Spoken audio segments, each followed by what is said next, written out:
خوش آمدید۔ آج ہم بات کرنے جا رہے ہیں اسلامی تصوف کے ایک بہت ہی دلچسپ اور تھوڑا سا پیچیدہ کانسیپٹ پر۔ ایک ایسا کانسیپٹ جو اکثر لوگوں کو سوچنے پر مجبور کر دیتا ہے۔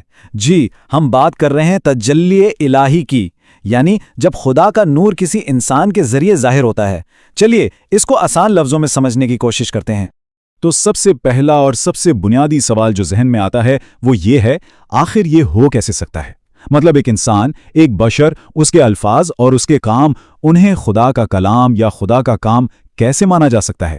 یہی وہ اہم سوال ہے جس کے گرد ہماری آج کی پوری گفتگو گھومے گی۔ آئیے اس کی تہہ تک پہنچتے ہیں۔ اس سوال کا جواب تلاش کرنے کے لیے ہمیں سب سے پہلے قرآن پاک کی طرف دیکھنا ہوگا، کیونکہ اس پورے کانسیپٹ کی جو بنیاد ہے وہ وہیں ملتی ہے، اور خاص طور پر پیغمبر اسلام کے حوالے سے۔ تو دیکھتے ہیں کہ قرآن اس بارے میں کیا کہتا ہے۔ پہلی اور شاید سب سے واضح دلیل جو ہمیں ملتی ہے وہ نبی کے کلام کے بارے میں ہے۔ قرآن میں ارشاد ہوتا ہے کہ وہ اپنی مرضی سے، اپنی خواہش سے کچھ نہیں کہتے، بلکہ جو کچھ بھی ان کی زبان سے نکلتا ہے وہ تو بس وہی ہے جو ان پر نازل کی جاتی ہے۔ سوچئے اس بات پر۔ اس کا مطلب یہ ہوا کہ ان کی زبان گویا ان کی اپنی نہیں رہی، بلکہ وہ الہی پیغام کو پہنچانے کا ایک ذریعہ بن گئی۔ اچھا، تو یہ تو ہوئی بات کلام کی، لیکن کیا یہ سلسلہ صرف بولنے تک محدود ہے؟ نہیں، یہاں یہ کانسیپٹ اور گہرا ہو جاتا ہے، کیونکہ یہ اب افعال یعنی ایکشنز تک جا پہنچتا ہے۔ قرآن کی آیت دیکھیں جہاں فرمایا گیا، اور جب تم نے پھینکا تو دراصل تم نے نہیں پھینکا بلکہ اللہ نے پھینکا۔ یہاں ایک صاف صاف جسمانی عمل کو، کنکریاں پھینکنے کے عمل کو براہ راست اللہ سے جوڑ دیا گیا ہے۔ گویا نبی کا ہاتھ اس لمحے قدرت الہی کا ہاتھ بن گیا تھا۔ اور پھر تیسری مثال اس پوری بات کو اور بھی مضبوط کر دیتی ہے۔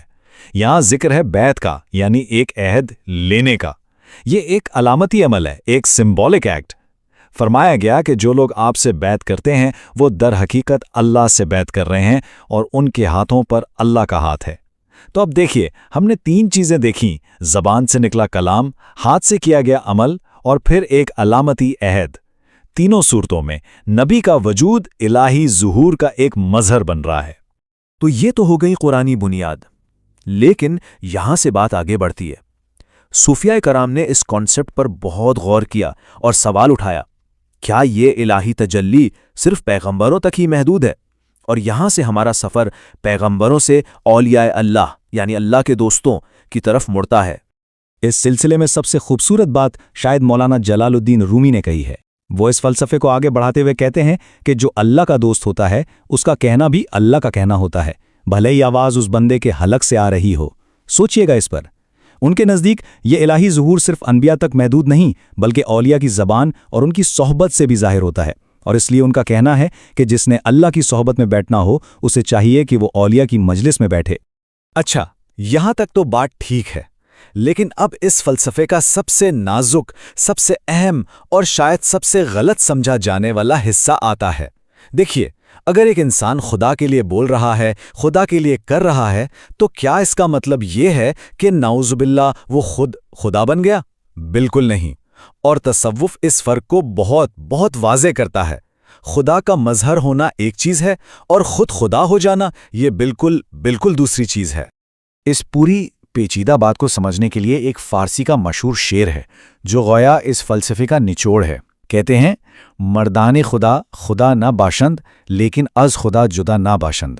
مطلب کیا ہوا اس کا؟ اللہ والے خدا تو نہیں ہوتے، لیکن وہ خدا سے جدا بھی نہیں ہوتے۔ دیکھیے اس میں کیا کمال کا بیلنس ہے۔ ایک طرف انکار ہے کہ وہ خدا ہیں، اور دوسری طرف اقرار ہے کہ وہ اس سے جدا بھی نہیں۔ دونوں باتوں کو ایک ساتھ لے کر چلنا ہی اس کانسیپٹ کی روح ہے۔ اور یہ صرف فارسی شاعری کی بات نہیں، بالکل یہی نازک خیال، یہی بیلنس ہمیں اردو شاعری میں بھی ملتا ہے۔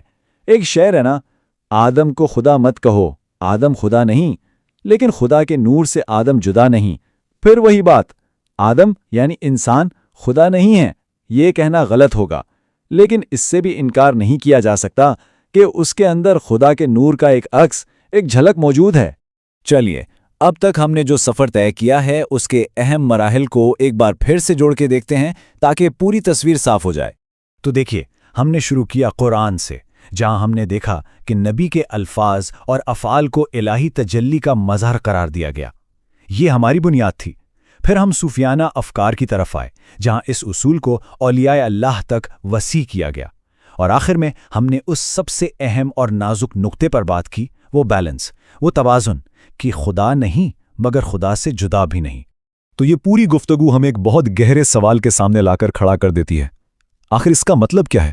کسی انسان کے لیے الہی نور سے جدا نہ ہونا، اس جملے کا اصل مفہوم کیا ہے؟